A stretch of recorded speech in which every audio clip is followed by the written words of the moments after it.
With Metro by T-Mobile, your hard-earned money goes further.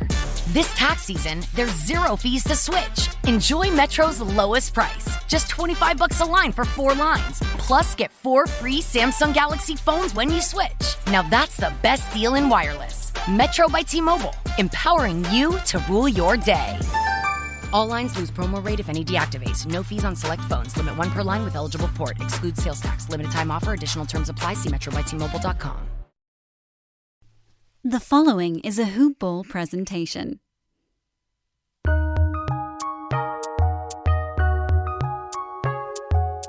Welcome to the Fantasy NBA Today podcast.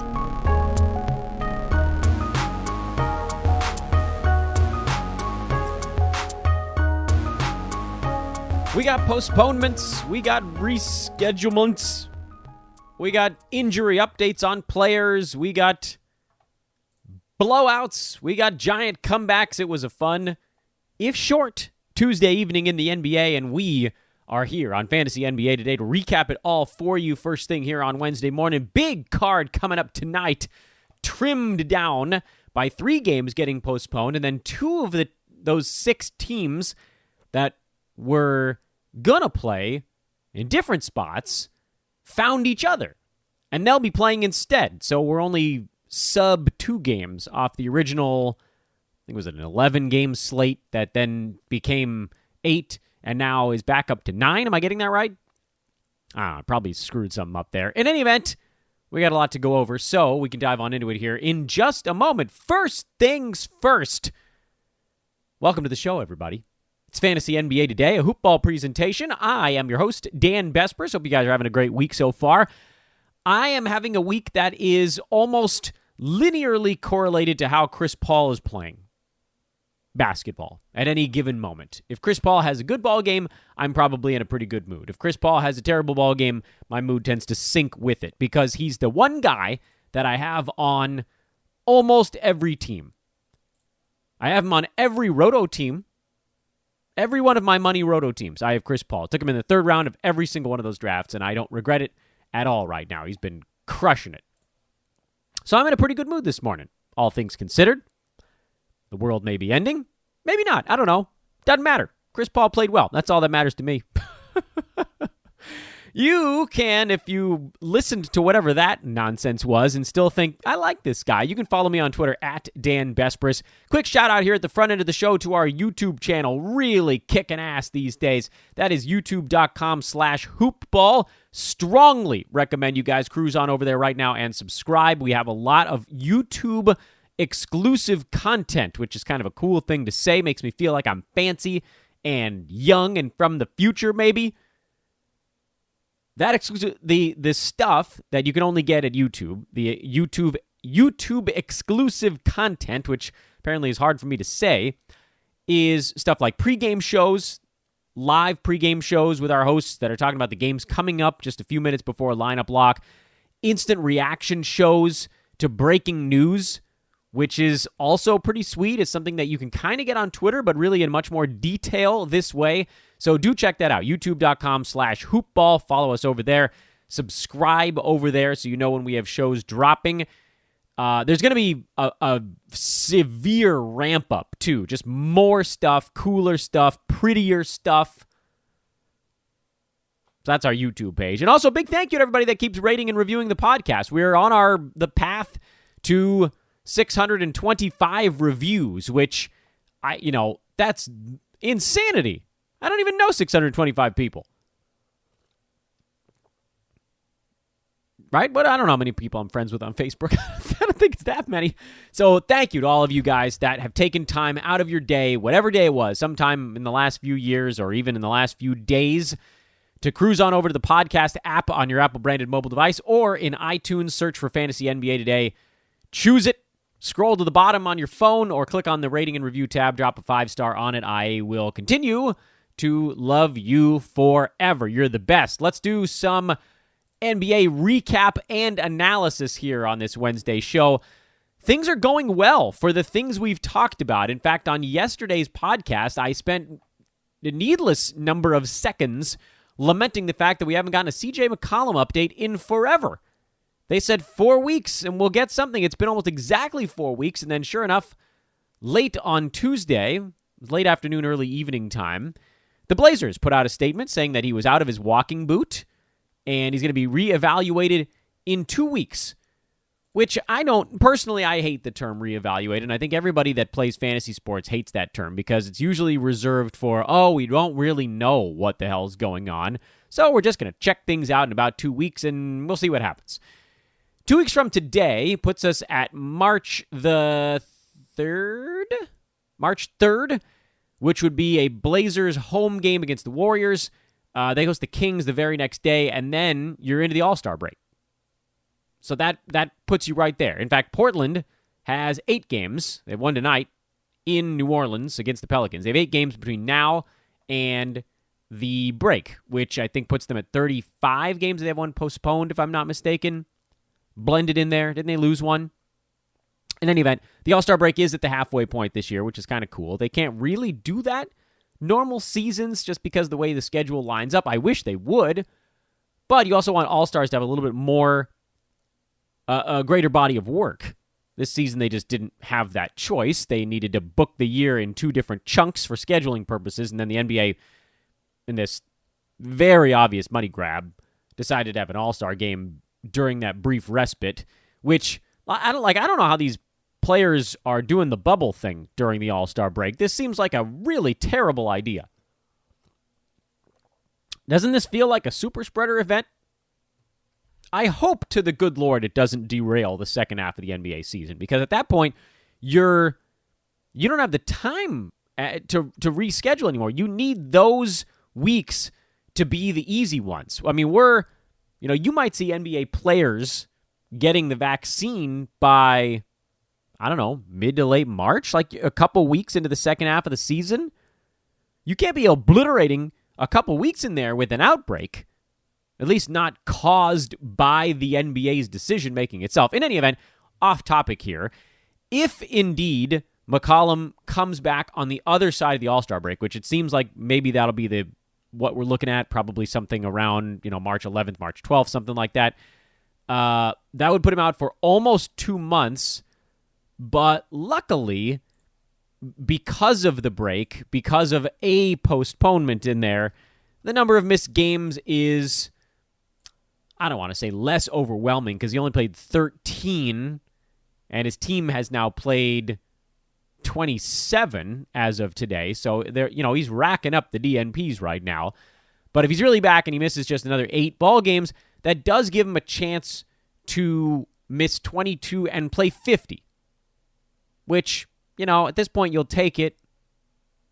It's not what you were hoping for, but it could be worse. So that was something. No real adjustments here. It gives you a pretty good timeline on your Gary Trent streaming exhibition. And, you ride that till the wheels fall off. We might as well just start with the Portland game, since that's the one we were talking about. I know it's right in the middle of the Tuesday night card, but it was also a relatively uninteresting fantasy game in that Portland, you got the usual suspects there. Enes Kanter had a weird shooting game, but grabbed 21 rebounds. Gary Trent streaming along at 19 points, a couple of steals. Dame just going big every game because he has to. By the way, thanks to this recent McCollum-less run, Lillard has pushed himself up to number 10 on a per-game basis. His field goal percentage is a little bit lower this year. Otherwise, things are not all that far off season over season. He's at 4 3-pointers a game this year. You're having some pretty big fantasy games from guys in front of him that haven't played as many games as Lillard has. So if you go by totals, he jumps a few of those names. But on a per-game basis, he's on his way up. Rocco, 6 points, 9 boards, 5 assists, 6 blocks, 2 3-pointers. Thanks to this performance, Rob Covington now has moved himself up to number 70 on the season in 9 category leagues. Remember that this dude was at like 145, and you guys kept yelling at me that you needed to drop him, and I was like, no, man. This guy's shooting 31%. You get him even up to 38, 39%. At that point, I was like, he's a top 75 in there. But luckily, for our purposes, in one game here with 6 blocks, he's dramatically changed his season block point up to 0.8 now. I don't know what it was before this one because I've now lost. Oh, it went from 0.5 to 0.8 in one ball game, friends. That's how easy it is for a guy like Rob Covington. Last ball game he had 4 steals. This ball game he had 6 blocks. I mean, it's just. I mean, he is who he is, right? 1.7 steals, 0.8 blocks, and going up. Even if it's stuck right there, he's at 36% shooting. We got to figure that continues to move towards his career mark around 40. And then you're talking about a guy settling near the top 50 again. Welcome back, Rob Covington. And maybe the best part of all of this is, we thought he was going to have to improve on his usage to get there. He hasn't really had to change his usage. It's still down with the Blazers, but all that other stuff has come back around. Love it. Oklahoma City side, Theo Maladon came back. 7 points, 2 boards, 3 assists, a steal. He did play 28 minutes. Funny thing about this ballgame is Hamidou Diallo had 17, 4, and 2 with a steal and a block. Lou Dort had 23, 6, and 3. 3 threes, a steal. Darius Bazley, 14, 6, and 6.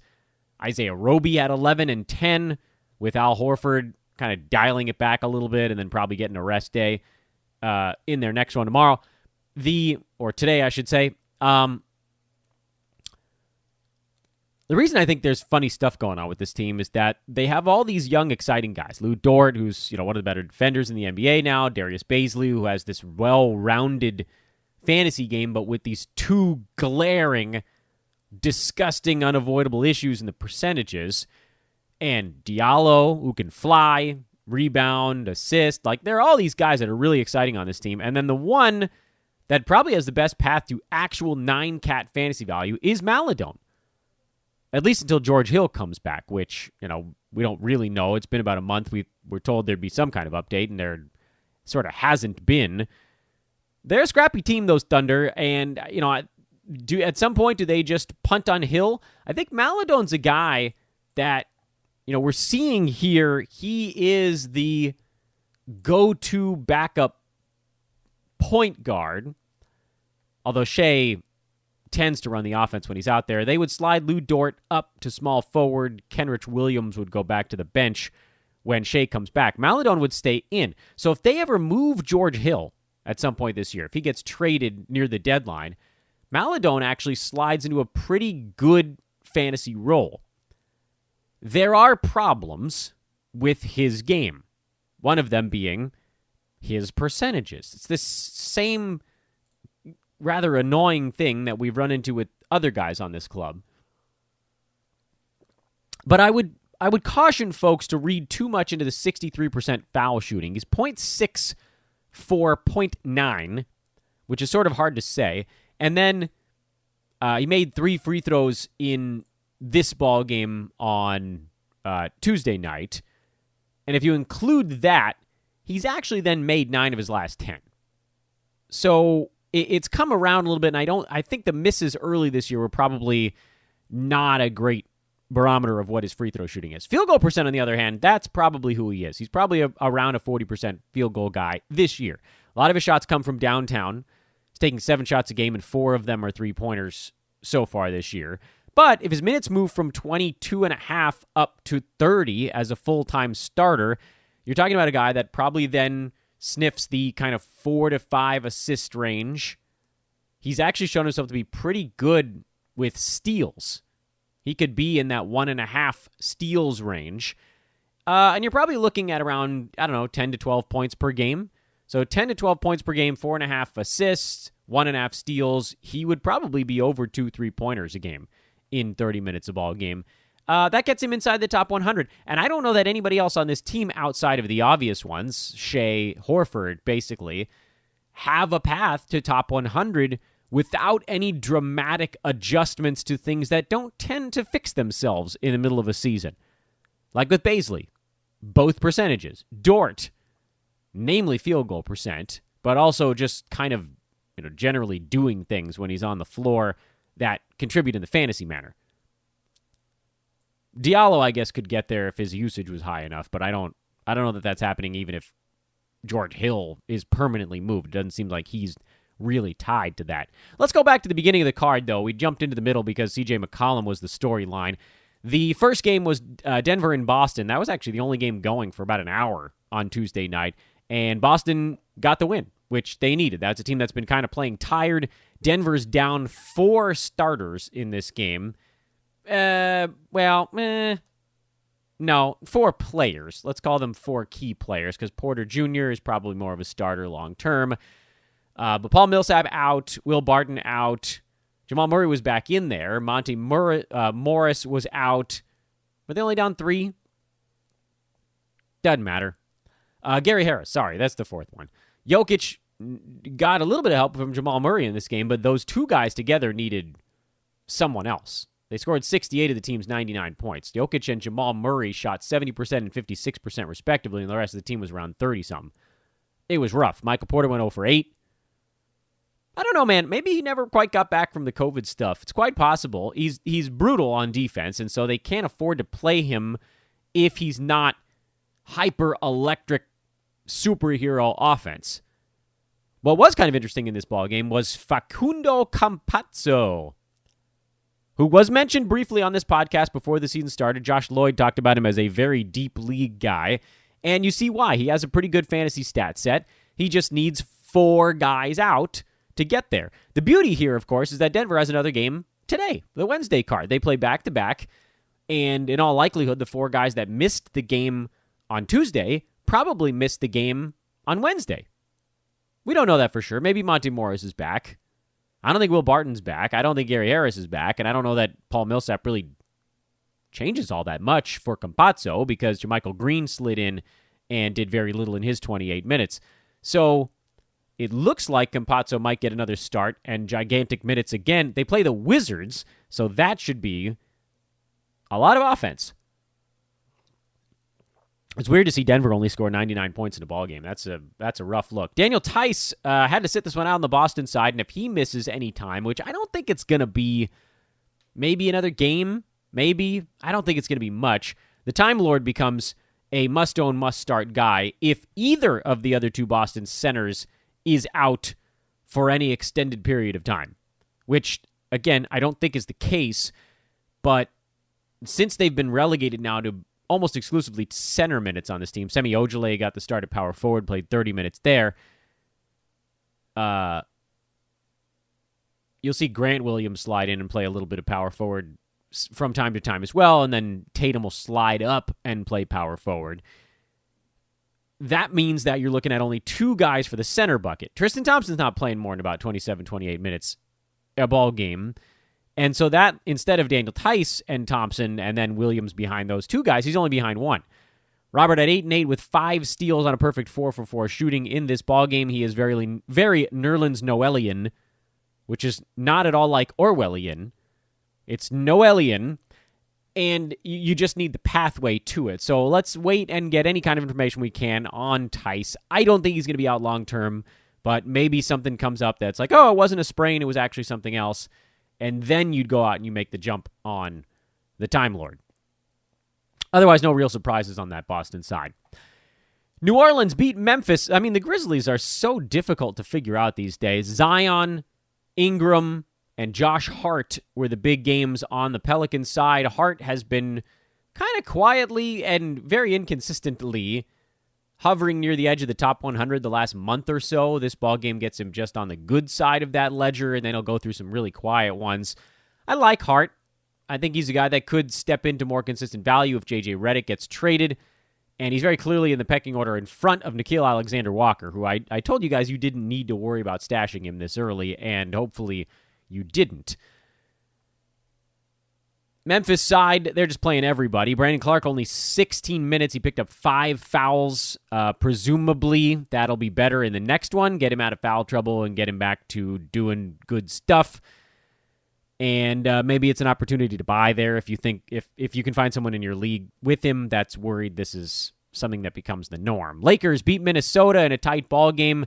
They actually did cover by 1 bucket. LeBron, 30, 13, and 7. He's going to have to do a lot with Anthony Davis out. Montrezl Harrell did a little bit more.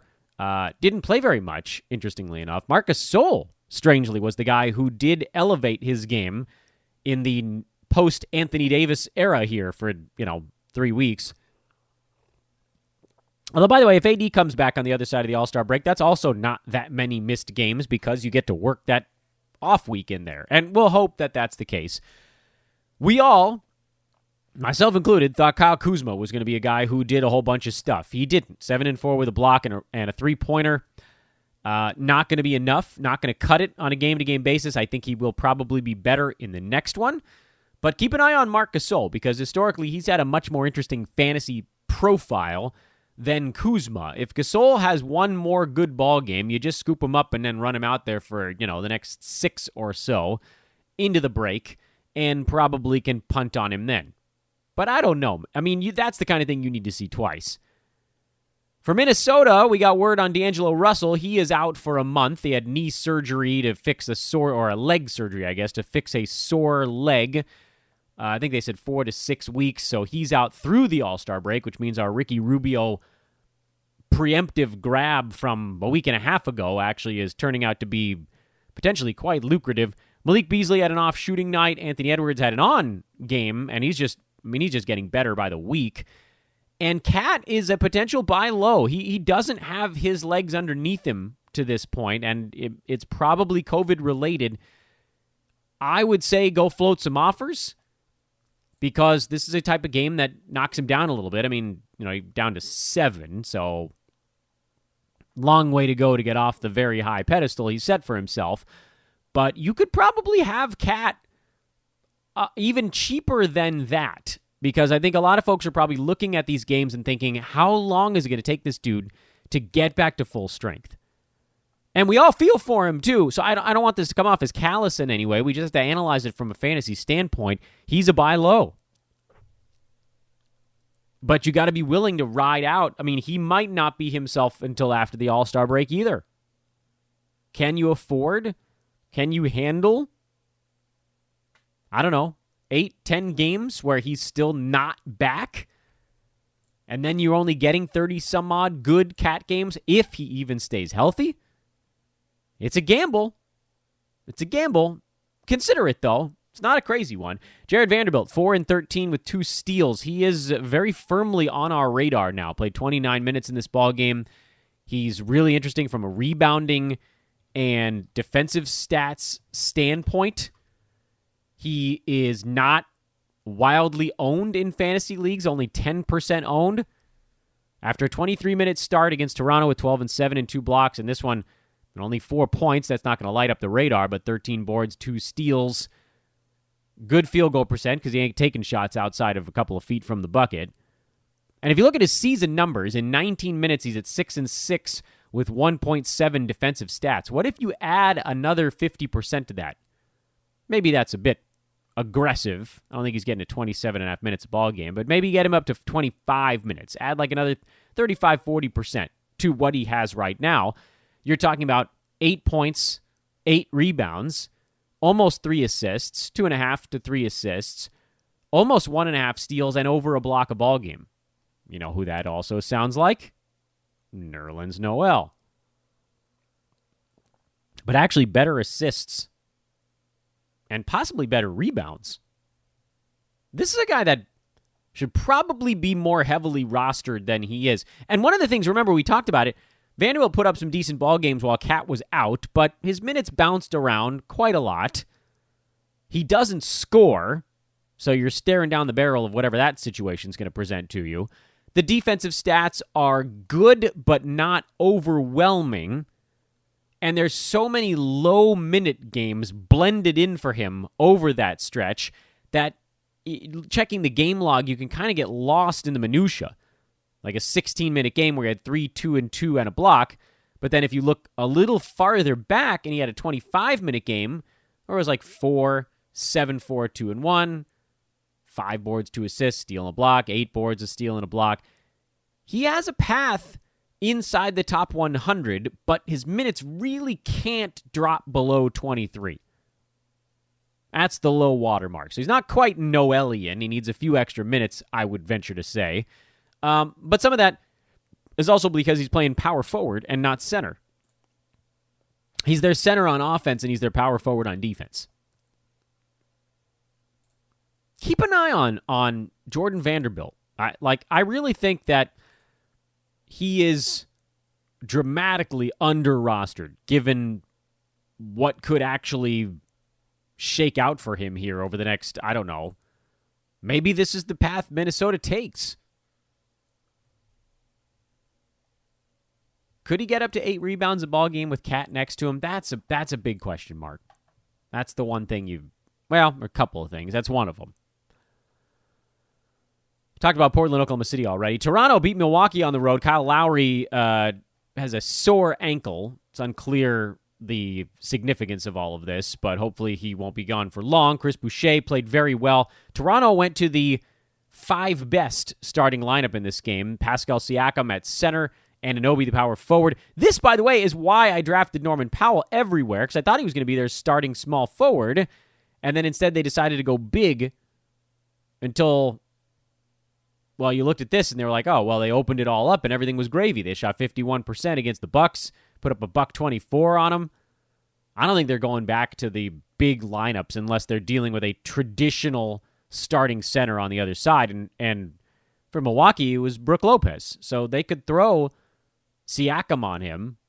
Lopez is mostly camping out at the three-point line. He'll put one of those slow-motion post moves every once in a blue moon. So Toronto was able to kind of get away with it here, and they'll probably do it again. A note on Norman Powell, though. 11 points, 3 boards, 3 assists, a steal, and a three-pointer. This is a far cry from the numbers he was putting up when Toronto didn't have their normal starting 4 that are ahead of him in the pecking order. So this bumps him back down to 5th fiddle. And historically, that's kind of been the cutoff for Toronto, if you're the 5th fiddle. But I don't care here, because Powell played 34 and a half minutes. And if you're playing 34 minutes, you're going to be a fantasy value. So stick with him. Maybe you even have a very narrow buy window here if people with Powell are looking at him like, Anunoby came back and my guy had a rougher game. But he played a ton. He just didn't shoot very much. Siakam and Freddie VanVleet did all of the shooting. How good has Freddie VanVleet been? He's number 15 still. I do think he will come back a little bit, but damn. The 0.7 blocks, that's the thing that leaps off the page as unusual. Bobby Portis, another damn serviceable game. I don't know how he's continuing to do this, but he's number 76 in 9 category leagues this year. Still. Go figure.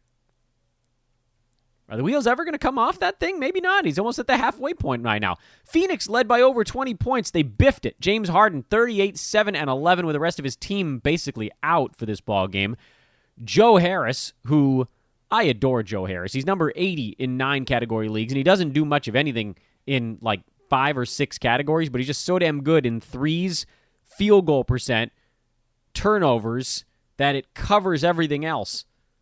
It's really hard to get 3 3-pointers out of a guy who's shooting 53%. Do you know what that can do to the field goal percent of your team? It's a really big deal. Most of the guys that are knocking down 3 3-pointers a game are shooting 40-some-odd% from the field. The guys who aren't, Steph, Kyrie, look at the board. Who are the guys hitting 3 or more 3-pointers a game, shooting better than 50% from the field? Paul George, Zach LaVine, and Joe Harris. Ooh, and Kyrie. Is it Kyrie? Yeah, Kyrie also. That's it. Lauri Markkanen gets an honorary mention. He's at 2.9 3-pointers and shooting 51%. But his number probably was about set to regress. The other guys on that board might not. Steph Curry, by the way, he also gets a mention. He's at 5 3-pointers a game, shooting 49.9%. We can go ahead and round that up. We'll put Steph in that category as well. One of these things, obviously, not like the others, in that Joe Harris is a much lower volume guy at 10.5 shots per game. But again, 3.3 3-pointers, 53% shooting. That's valuable.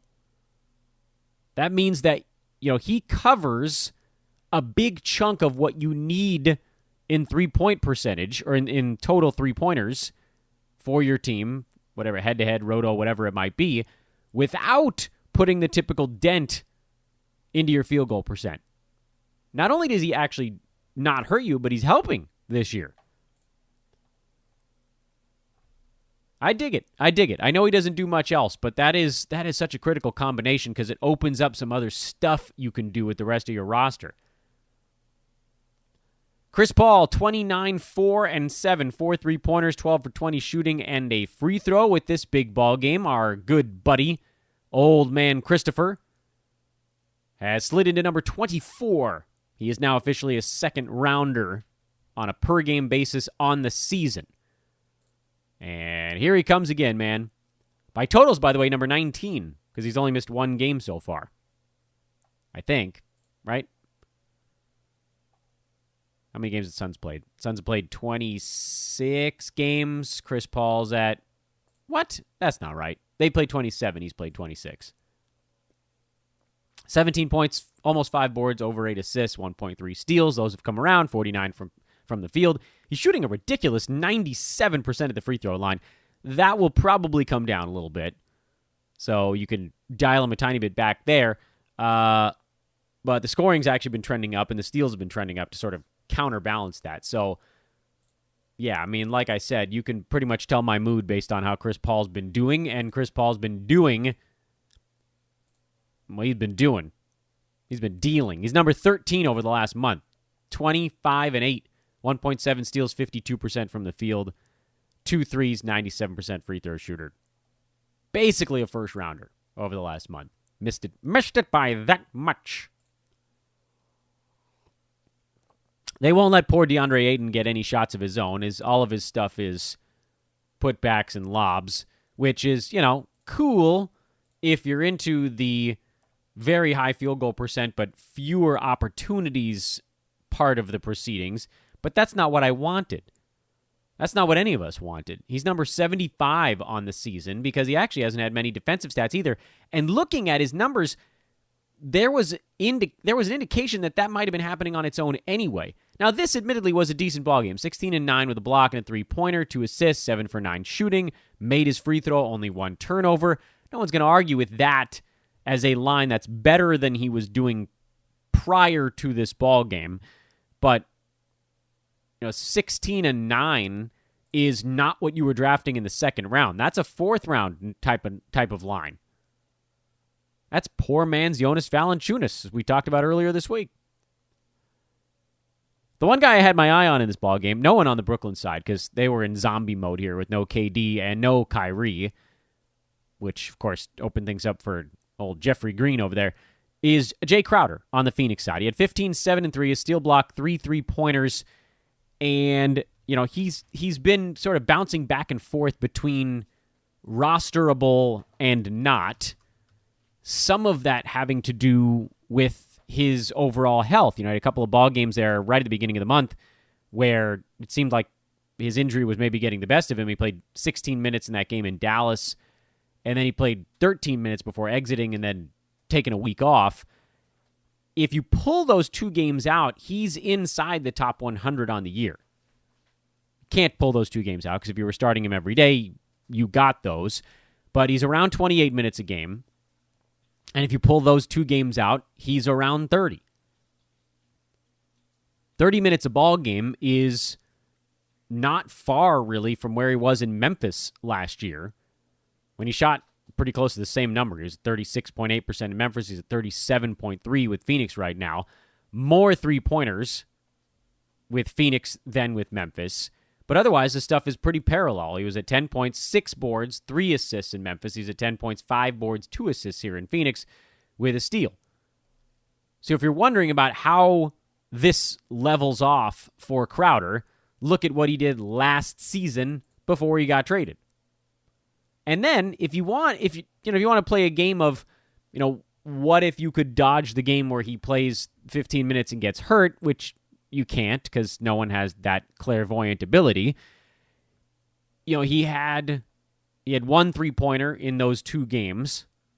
So, pull that 2-game sample out where he had half a 3-pointer over 2 games, and he certainly improves. His 2.3 becomes 2.4, 2.5 per game on the year. He had a total of 5 points in those 2 games, so his 10.1 probably goes up to 10 point something, maybe gets a little closer to 11. He had a grand total of 4 rebounds in those 2 games, so that average would move him back up towards 5.4, 5.5. The point of all of this needlessly long Jay Crowder side chat, is that he's not rostered in many places, and he does provide a very typical 3. He is like the prototypical 3-and-D guy, but his field goal percent is rat poopy. 2.5 3-pointers a game, 10 points, 5 and change rebounds, 2 and change assists, and a steal.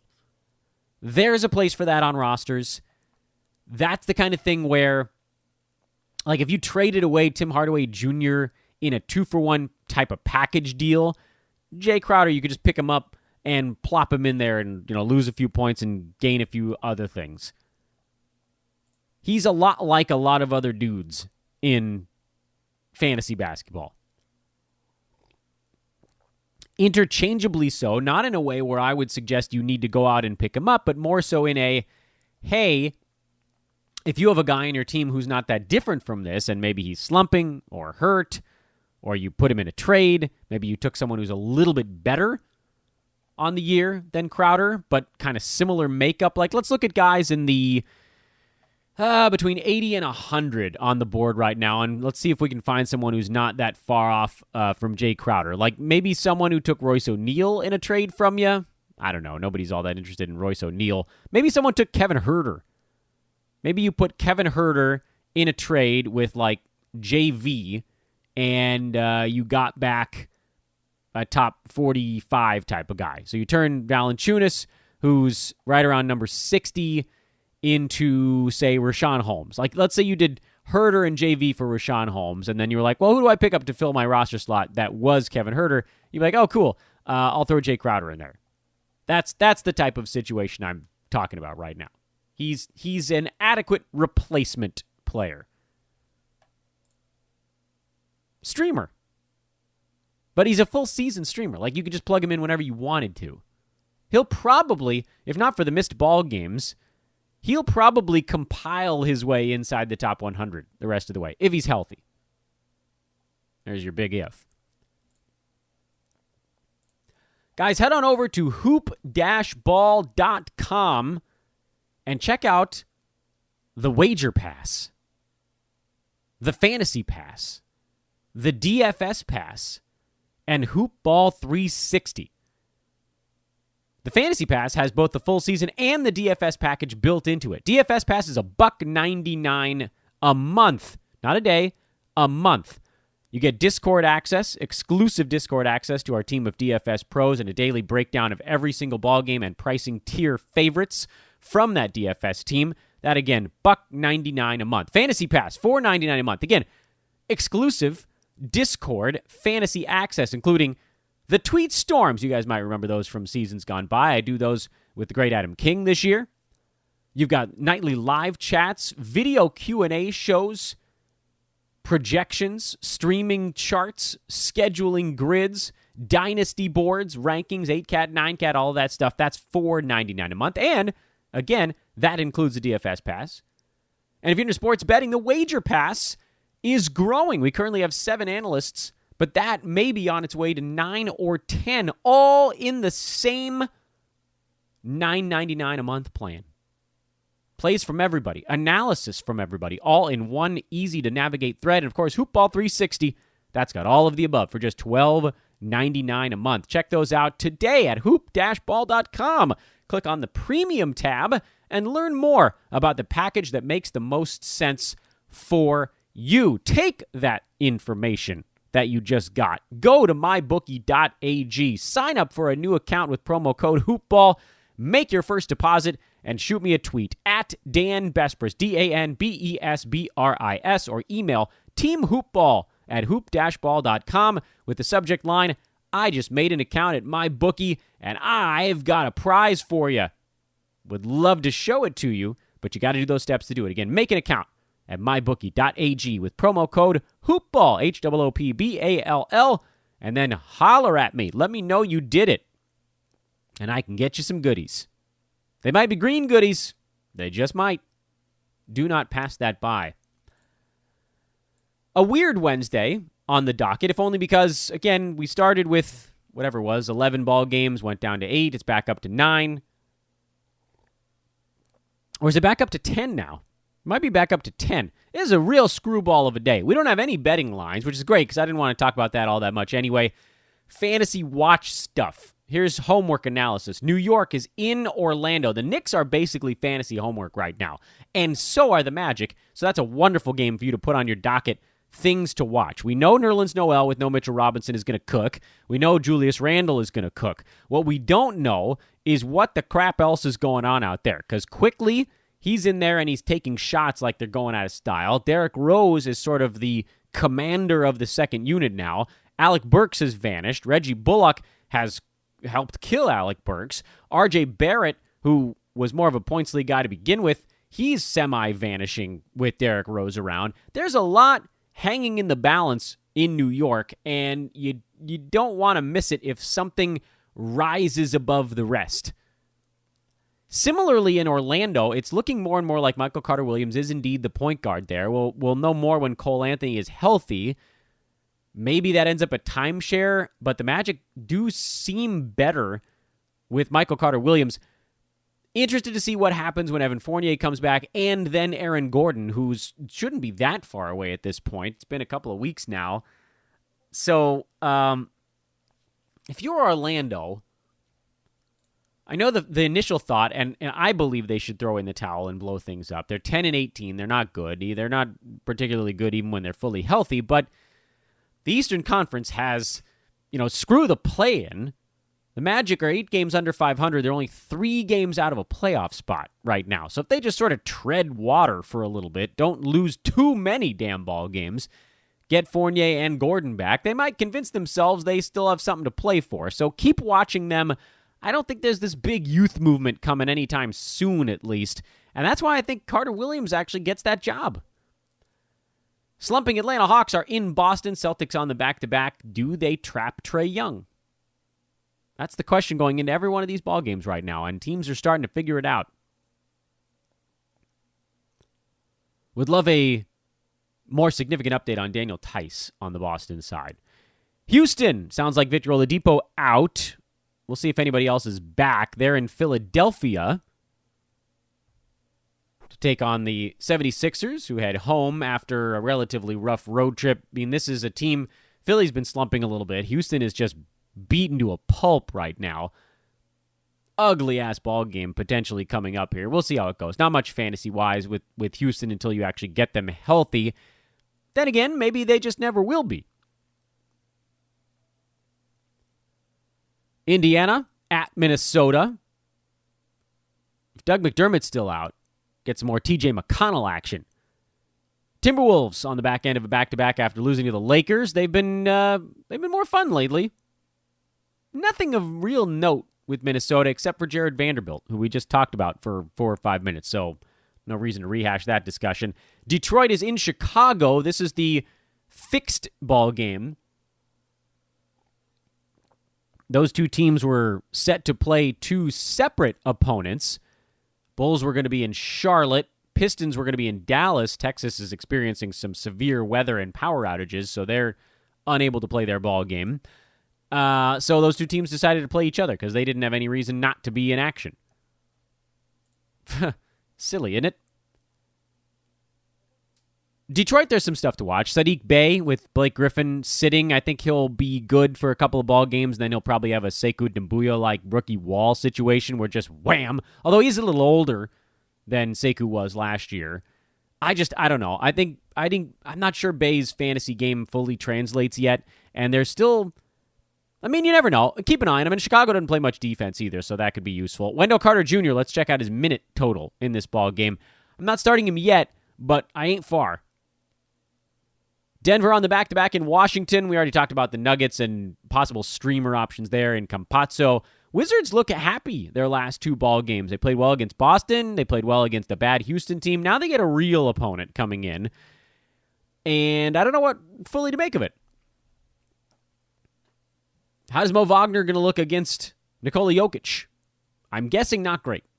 Is Russell Westbrook going to start to actually hit a shot? He is posting one of the most inefficient seasons ever. But they are not as horrible lately with him on the floor. He hasn't been any more passive, so you can't blame it on that. Maybe they're just starting to learn how to play with one another a tiny bit. A tiny bit. A little bit of defense goes a long way. Doesn't take much. Portland in New Orleans.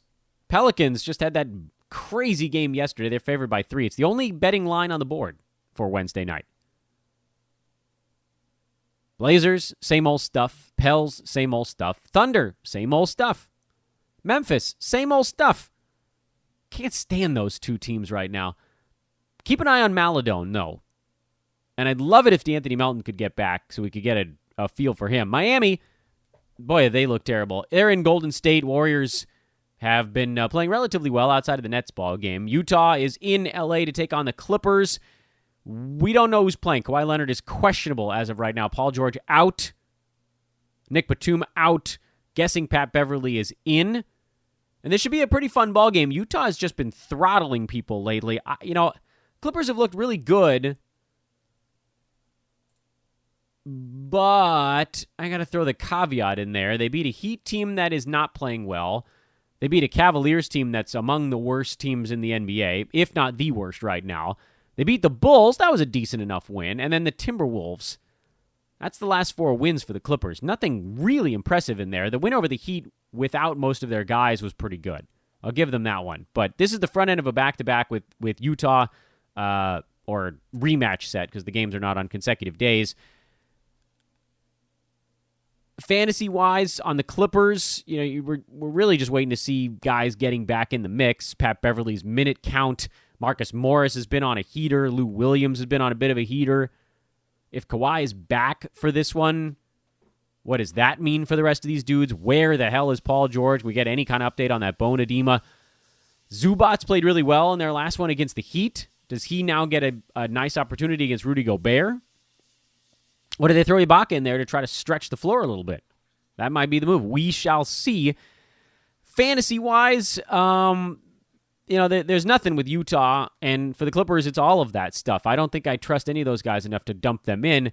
When you're looking rest of season stuff, Zubac, as soon as I write him off, he comes roaring back in. I don't think Marcus Morris is getting enough minutes or touches, really, once this team is healthy. But then the question becomes, will they be? How far away, really, is Paul George? So there's a lot bouncing around on that Clippers side, but I don't know that there's anything as imminent pickup drop-wise as there is on a team like, say, the Knicks or the Magic. Some of those earlier games talking about the Wizards even. Pistons, Bulls, places. These teams have things that might actually shake loose.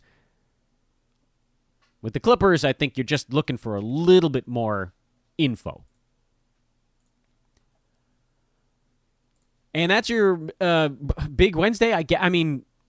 Altered Big Wednesday. Who knows? It's another weird one. As I've been talking about all week, folks, if you guys want to get involved in our podcast divisions, hit me up.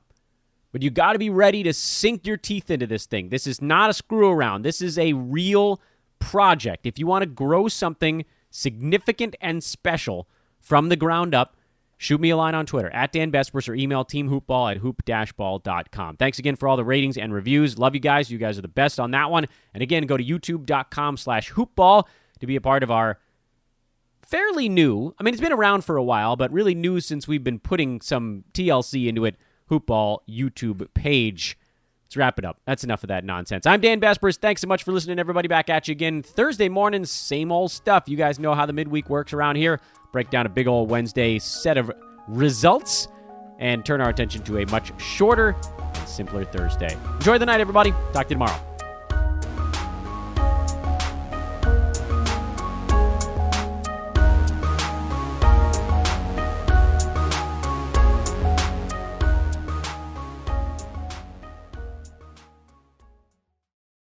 This has been a Hoop Ball presentation.